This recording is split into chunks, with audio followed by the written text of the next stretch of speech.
Video दाखवते तुम्हाला आमच्या गावाचा, कसे गावातले घर आहेत. तर म्हणायला गावीच आहे, पण माझं घराच्या बाहेर पडणंच होत नाही. आता काय करणार म्हणजे शेतात पण मी. नमस्कार मंडळी, तर मी वर्षा तुम्हा सर्वांचं स्वागत करते आज आपल्या या नवीन व्हिडिओमध्ये. आणि आज मी आमच्या रूममध्ये बसून शूट करते आणि आजच नेमकं बेडशीट नाही आहे, कारण मी धुवायला टाकलं आहे आणि दुसरं लावायला थोडं आता सकाळची कामं सुरू होते त्यामुळं लावणं झालं नाही. आता लावणारच आहे थोड्या वेळात. आणि आता सकाळचे 10:30 वाजलेत आणि सगळं काम आवरलं आहे. जेवण, स्वयंपाक, भांडे, कपडे सगळं आवरलं आहे. आणि रोजच्या प्रमाणे आता सोयाबीन चाळणं आहे. तर आत्या तर लगेच जाऊन बसलात सोयाबीन चाळायला. आता मलासुद्धा चाळणं आहे. बघू आता किती दिवस राहते. आता एकच मिनिट सानू आवाज देते आले. तर चला आता मी पण चाळू लागते सोयाबीन.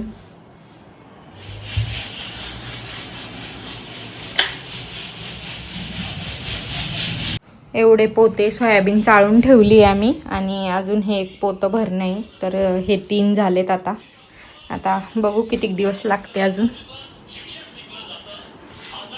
आत्ताच्या न्यूज बघणं सुरू आहे चाळता चाळता.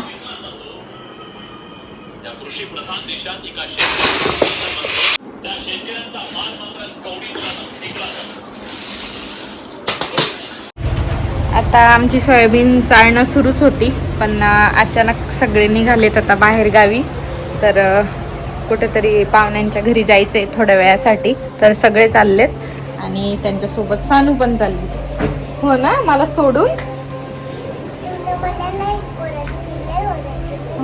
लय ओरडती है ना. हो, मी ओरडते. तू मला सोडून चालली ना. मग आता मी तुझी मम्मा नाही. बरं मग ठीक आहे, मी जाते शिनगावला. आता का नको जाऊ, मी माझी जाते शिनगावला, रिक्षाने जाते. हा नाही का, तुम्हाला म्हंटली का चल म्हणून.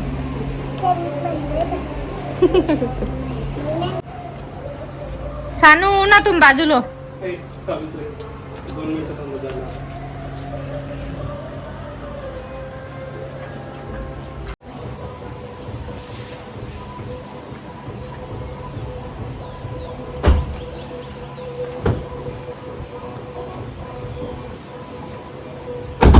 चालले आता हे. आता 2-3 तासामध्येच परत येतील, कारण जवळच आहे गाव. आमच्या गावाजवळून पाहुण्यांना भेटायला चाललेत थोड्या वेळासाठी फक्त. आणि मला सानूला असं जाऊ द्यायची इच्छा नव्हती. गाडीमधून बाय बाय करते मला. सानूला जाऊ द्यायची इच्छा नव्हती, कारण ऊन खूप आहे आणि म्हटलं गाडीत परेशान वगैरे केलं तर, आणि दुसऱ्यांच्या घरी चाललं जर तसं तिला सगळे असल्यावर नाही येणार. पण आलीच माझी आठवण तर मग लगेच रडणं सुरू करेल. पण कुणी जाताना पण दिसलं बाहेर कुठे चालले आत्या मामा किंवा हे, तर लगेच रडायला लागते, मागे लागते. फक्त हे जर ऑफिसला चालले तिला कळतं बरोबर की पप्पा ऑफिसलाच चाललेत, मग नाही रडत ती, अजिबात मागं लागत नाही. म्हणते जा पप्पा, मला बाय बाय करते. चला गेट लावून घेते मी.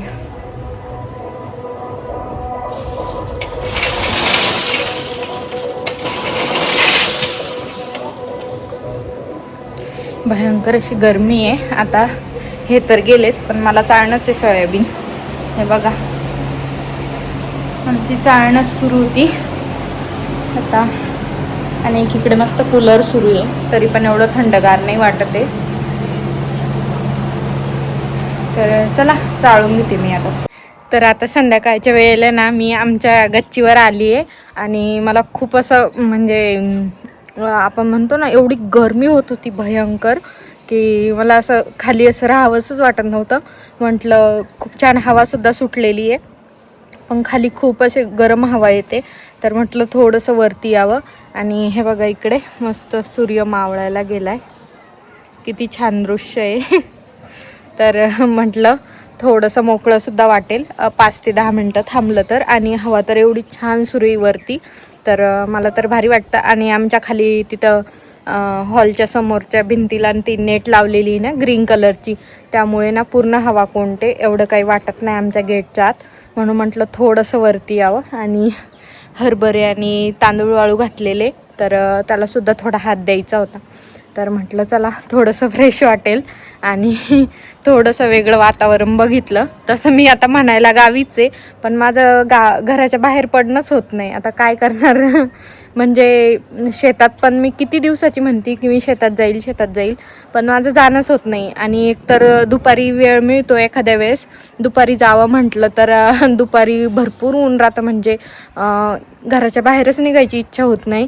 तर जायचा तर मी खूप वेळा विचार केला आहे, पण काही पॉसिबलच होत नाही आहे. बघू आता नेक्स्ट व्हिडिओमध्ये. तर झालं जाणं उद्या तर तुम्हाला दिसेलच. आणि खूप छान इथे झाडांच्या मध्ये मस्त सूर्य मावळायला चालला आहे, तर मला तर एकदम भारी वाटतं आहे. आणि आमच्या घराच्या मागचं दृश्य दाखवते तुम्हाला. हे बघा, घराच्या मागे फुलाचं झाड आहे, तिकडे केळीचे झाड आहे मस्त. आता हे घराच्या मागचं बॅकग्राऊंड आहे आमच्या, मस्त वेल वगैरे आहे. आणि खाली परत एक एक्स्ट्राचं टॉयलेट आहे आम्हाला मागून, ते जास्त करून माय वापरते. आणि जर कोणी एक्स्ट्राचे आलेच पाहुणे वगैरे तर तेव्हासुद्धा टेन्शन नसतं.